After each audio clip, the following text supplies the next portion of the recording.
welcome to this week's episode of Talk About It Tuesday with Castle Seekers Travel. I'm Nick. And I'm Elizabeth. And today we'll be talking about the top 5 questions that we can answer for you to help make the most out of your Disney vacation.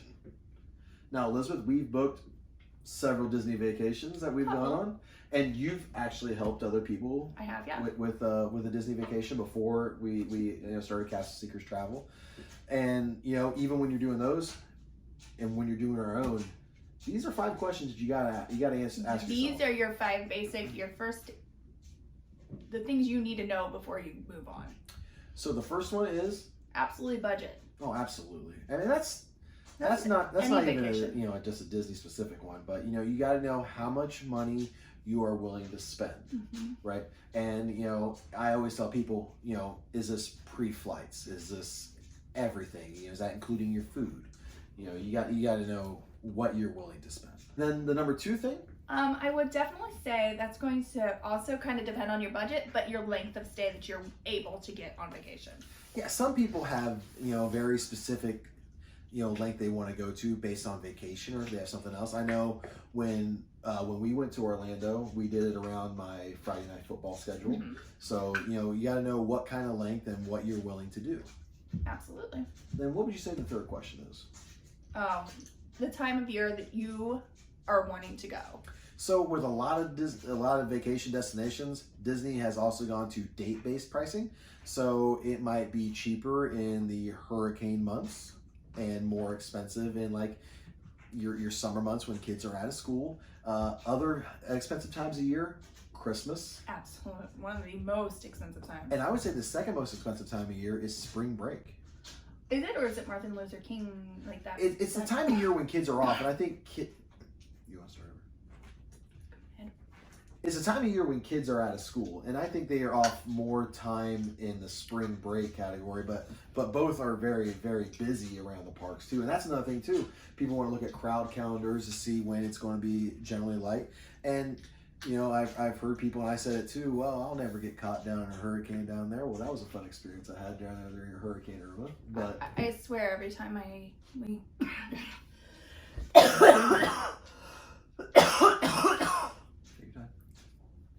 Good. I swear every time we talk about going on vacation, I'm like, you better not jinx us. I have been known as a vacation jinx. So the fourth thing. How are you getting there?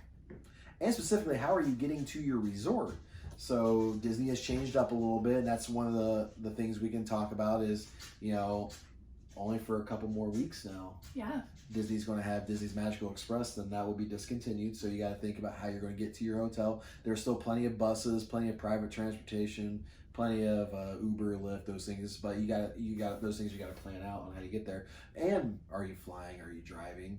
Because there's also costs associated with that too at Disney. If you're going to park a car there, you're going to pay a per night fee to park your car at Disney now. So. And that also depends on which kind of hotel you're at, whether you're in Lux, moderate, or the value. That'll tell you how much you are going to pay per night. Yeah, because it goes up with each level.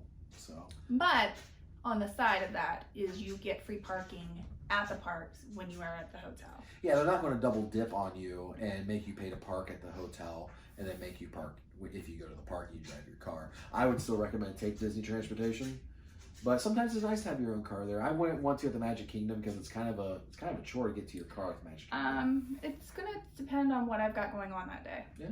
Because we've squeezed a lot of stuff in today's. Well, and people like to drive their own car, or if you rent a car, because then it might be budget friendly for you to pack a lunch and have your lunch in the car. Well, and mine is also I'm a huge foodie, so I love to go to the different food restaurants and different like hotels and try the different restaurants in all the hotels. So to be able to get in the car, go to the hotel, come back, and not have to try to figure out, okay, I'm getting from this to here to there. It's finagling. And so the final thing you would say, question you need to ask? What fun extras are you going to want to add? So at Disney, you got your ticket, but then you can decide, do I want a park-to-park ticket? Right. And the park, say the final thing you need to ask yourself. What magical extras are you going to add? So Disney has a lot of ways for you to add extra magic to your vacation. Now, you can book a regular park ticket, and if you book a base park ticket, what that's going to do is you pick one park, and now you have to have a reservation for that park. Reservations are not extremely hard to get. You know, if you go during a busy time of the year, yeah, you might have to be a little, flexible with what park you want to go to. But you can get a park-to-park ticket now during the pandemic, when they first reopened, you couldn't get that. But now you can get a park-to-park ticket, which after 3 o'clock, you can go to another park. So you can start out at the Magic Kingdom in the morning, and then you can make your way over to Hollywood Studios. And then a little bit after that, you want to go to Animal Kingdom. It's a little bit different because back before, pre-pandemic, you used to do those 4-park one-day challenges where you rode a ride in each park. I loved doing the 4-park in one day. We had a lot of fun doing that. So what other extra would you say you have to consider? So with the kids, you've got the Bibbidi Bobbidi Boutique, which is a huge extra, but so worth it to see the girls. Like, it's a lot of fun. Also, other magical extras are your hotel room upgrades. Yeah, that's a good one because do you want to be closer to the front? To the dining hall. Thank you. Yeah. Couldn't think of the word. I can finish it for you. So Disney, actually, their rooms are location-based pricing. So do you want a pool view room? Do you want a preferred room? And 99% of the time, a preferred room is going to be closest to your transportation. And I know that when I went, I stayed at the Art of Animation, and I stayed at the Little Mermaid room. And, we went for 10 days for Ella's birthday. And I didn't think about upgrading to a room, and that is a long walk every day because you've been at the park all day. You've been walking around. I mean, you're getting 30 to 40,000 steps into that park a day. And then you get on the bus and you're tired.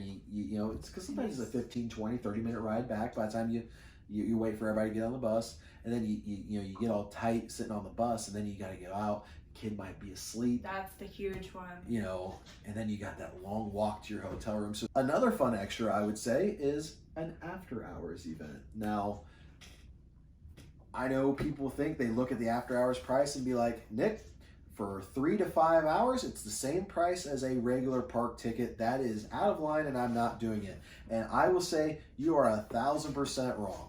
Okay? So I understand it's a lot of money for an after-hours event, but I'm saying it is 1,000% worth it.